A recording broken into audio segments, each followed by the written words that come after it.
Hello guys, welcome back to little moments. നിങ്ങൾ എല്ലാവരും ചിന്തിക്കുന്നുണ്ടാവില്ലേ, എന്താണ് ഞാൻ ഈ കോസ്റ്റ്യൂമിൽ നിൽക്കണമെന്ന്. നമുക്ക് ഇന്നൊരു കുക്കിംഗ് വീഡിയോ ചെയ്താലോ?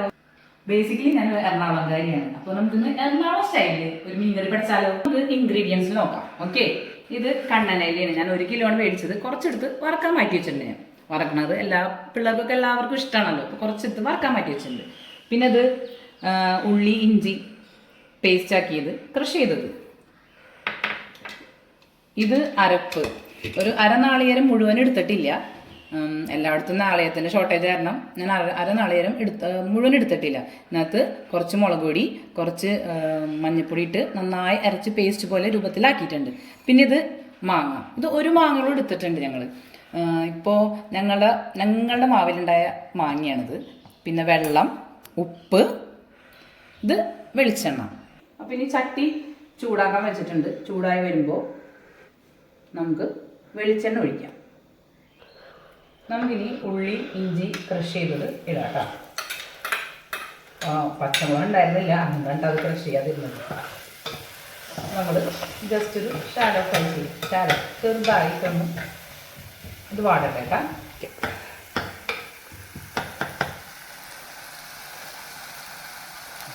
ഇപ്പോൾ നമുക്ക് നമ്മുടെ അരച്ച് വെച്ചേക്കണം അരപ്പ് നമുക്ക് ഇതിനകത്തോട്ട് ആഡ് ചെയ്യാം. ഒരു 5-10 മിനിറ്റ് ഇതിങ്ങനെ ഇതിനകത്തിട്ടൊന്ന് വാട്ടണം. ഇപ്പോൾ അരപ്പ് നമുക്ക് സെറ്റായി കിട്ടിയിട്ടുണ്ട്. അപ്പോൾ നമുക്കിനി അടുത്തത് അതിനകത്ത് വെള്ളം ഒഴിക്കാം കേട്ടോ. ഇനി വെള്ളം ഇത്തിരി ആഡ് ചെയ്ത് കൊടുക്കാം. നമുക്ക് ആവശ്യത്തിനുള്ള വെള്ളം ആഡ് ചെയ്തതിന് ശേഷം നമുക്ക് അടുത്ത ഇൻഗ്രീഡിയൻ്റായ ഉപ്പ് ആഡ് ചെയ്ത് കൊടുക്കാം.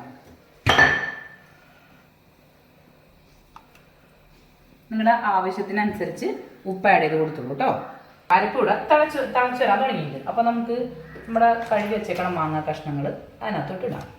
അതും മാങ്ങിയിട്ടൊന്ന് അരപ്പൊന്ന് ജസ്റ്റ് ഒന്ന് തിളച്ച് കഴിഞ്ഞിട്ട് നമുക്ക് മീൻ ഓരോ കഷ്ണമായിട്ട് ഇടാം കേട്ടോ. ജസ്റ്റ് നമുക്ക് അതിന് വേണ്ടി വെയിറ്റ് ചെയ്യാം. അരപ്പ് ഇപ്പോൾ തിളച്ച് വന്നിട്ടുണ്ട്. നമുക്ക് മീൻ കഷ്ണങ്ങൾ ഓരോന്നായിട്ട് പതുക്കെ, ഇപ്പോൾ തീ കുറച്ച് വെക്കണേ, തീ കുറച്ച് വെച്ചിട്ട് പതിയെ കഷ്ണങ്ങൾ ഇടാം. നമുക്ക് തീ കൂട്ടി വെക്കാം. നന്നായി തിളക്കട്ടെ. തിളച്ച് വന്നിട്ടുണ്ടല്ലോ, നന്നായി തിളച്ചതിന് ശേഷം തീ കുറച്ച് വെച്ച് വറ്റിച്ചെടുക്കാം. നമുക്ക് വെയിറ്റ് ചെയ്യാം. ഓക്കെ കൂട്ടുകാരെ, നമ്മുടെ മീൻകറി ഇവിടെ സെറ്റായി വന്നിട്ടുണ്ട്, വറ്റിയൊക്കെ വന്നിട്ടുണ്ട്.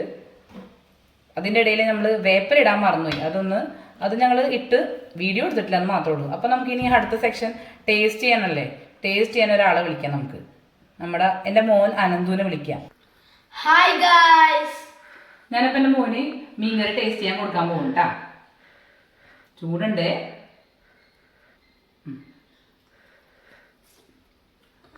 അടിപൊളി, സൂപ്പർ. ഓക്കെ, അപ്പോൾ നിങ്ങളെല്ലാവരും ഈ റെസിപ്പി ട്രൈ ചെയ്ത് നോക്കണം കേട്ടാ. ഓക്കെ, അപ്പോൾ എൻ്റെ എല്ലാ കൂട്ടുകാരും സജഷൻസ് കമൻസിലൂടെ രേഖപ്പെടുത്താൻ മറക്കല്ലേ. അപ്പോൾ ബൈ.